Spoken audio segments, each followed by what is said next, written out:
நிறைய இந்த ஒருங்கிணைந்த மருத்துவத்துக்காக தொடர்ந்து பேசிட்டு வரீங்க. அதுக்கான ஆராய்ச்சிகள் நிறைய முன்னெடுத்திருக்கிறீங்க.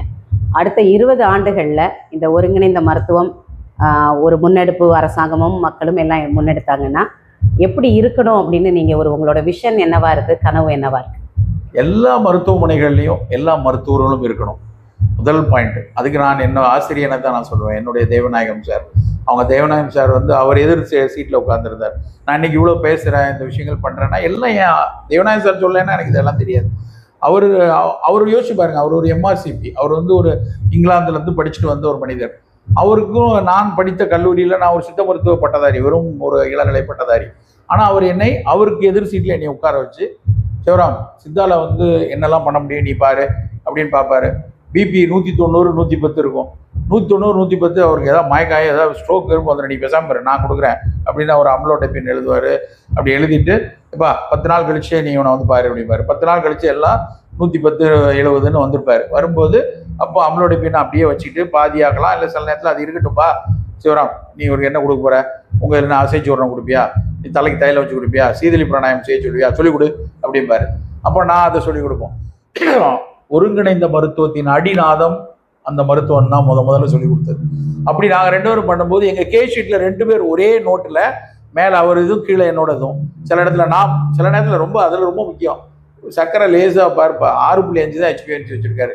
இதுக்கு நவீன மட்டும் முதல்ல இதை கொடு, நீ அவர் சொல்லதே எடுப்பா, அப்புறம் நான் பார்க்குறேன், அப்புறம் நான் எழுதுவேன். அவருக்கு விஷயம் அடுத்த வரும்போது 6.3 தான், பரவாயில்ல அதே இருக்கட்டும். அடுத்த வரும்போது 7 வந்துச்சுன்னா உன் மருத்துவ வேலை செய்யலை, நீ சரியா இருக்கு, நான் மெட்ஃபார்ம் எழுதுறேன், நீ பேசாமல். இந்த மாதிரியான இது நாங்கள் எளிய முறையில் நாங்கள் செய்த சிறு பரிட்சார்த்தமான ஒரு விஷயம். அதுலேயே பல கான்ஃபிடன்ஸ் கிடைச்சது எங்களுக்கு.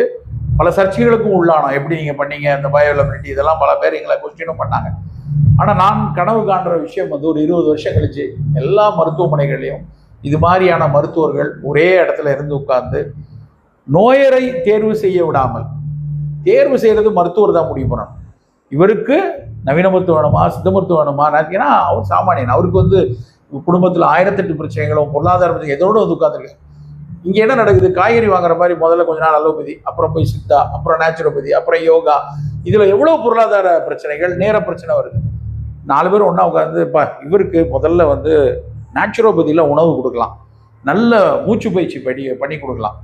இல்ல இவருக்கு சித்த மருத்துவம் கொடுக்கலாம், இல்ல அது சரியா வராது, ஆயுர்வேத மூலிகை கரெக்டா இருக்கும்.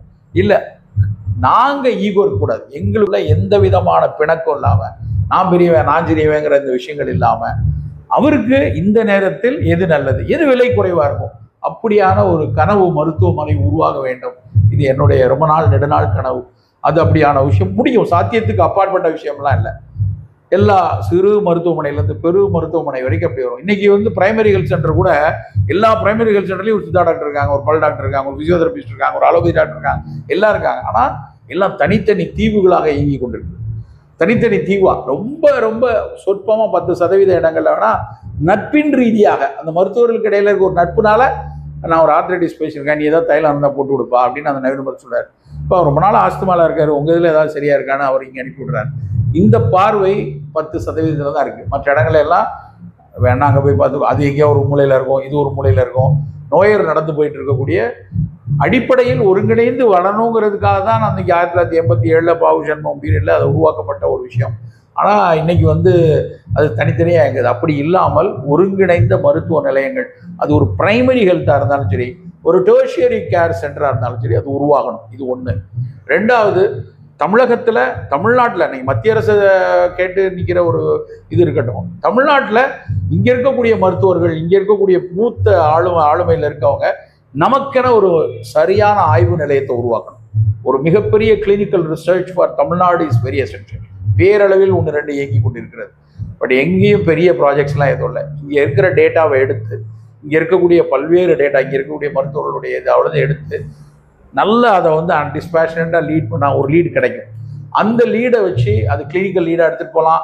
இல்லை அதுலேருந்து ஒரு மாலிகுலர் ஹண்டிங் பண்ணலாம், அதுலேருந்து ஒரு புது டிசைன்டு ட்ரக்ஸ் கொண்டு வரலாம். எத்தனையோ வாய்ப்புகள் இருக்குது.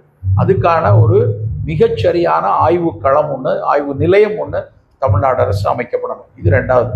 3வது, நான் நினைக்கிறது எப்போதுமே நாங்கள் பேசிக்கொண்டிருப்பது, மருத்துவர்களும் விவசாயிகளும் ஒருங்கிணைந்திருக்கணும். சித்த மருத்துவமோ ஆயுர்வேதமோ இதுவோ முழுக்க உழவும் சேர்ந்து வேலை செய்ய வேண்டிய இடம். இந்த 2 பேரும் சேர்ந்து இருக்க வேண்டிய இடம் சூழலியலை சார்ந்து இருக்கிறது. மருத்துவராக இருக்கட்டும், உழவர்களாக இருக்கட்டும், இந்த சூழலியலை பிரிந்து இருக்கவே முடியாது. ஸோ இந்த 3 வந்து ஒரு ஒன்னோட ஒன்று வந்து ஒரு அக்ளாமரேட் ஆகி ஒன்னோட ஒன்று கன்வர்ஜென்ஸோட இருந்து வேலை செய்யக்கூடிய ஒரு அப்படியான ஒரு அமைப்பு உருவாக்கவே படலை. எல்லாம் தனித்தனியாக பிரிஞ்சு இருக்காங்க. எல்லா இடத்துலையும் இந்த 3 ஒன்றா சேர்ந்து வரும்போது மிகச்சிறந்த மூலிகை, மிகச்சிறந்த உணவு, மிகச்சிறந்த வாழ்வியல், ரொம்ப ரொம்ப பொருளாதார ரீதியாக இதுக்குள்ளே போகாமல் பெருநிறுவனத்தினுடைய பிடிகளுக்குள் சிக்கி கொள்ளாமல், அது ஒரு தனி அரசியல், அந்த அரசியலுக்குள்ளே போய் மாட்டாமல் இருக்கணும்னா இந்த 3 பேரும் ஒருங்கிணைந்து இப்படியான அமைப்புகள் இந்த தமிழ்நாட்டில் அமைக்கப்படணும் அப்படிங்கிறதான் என்னுடைய கனவு.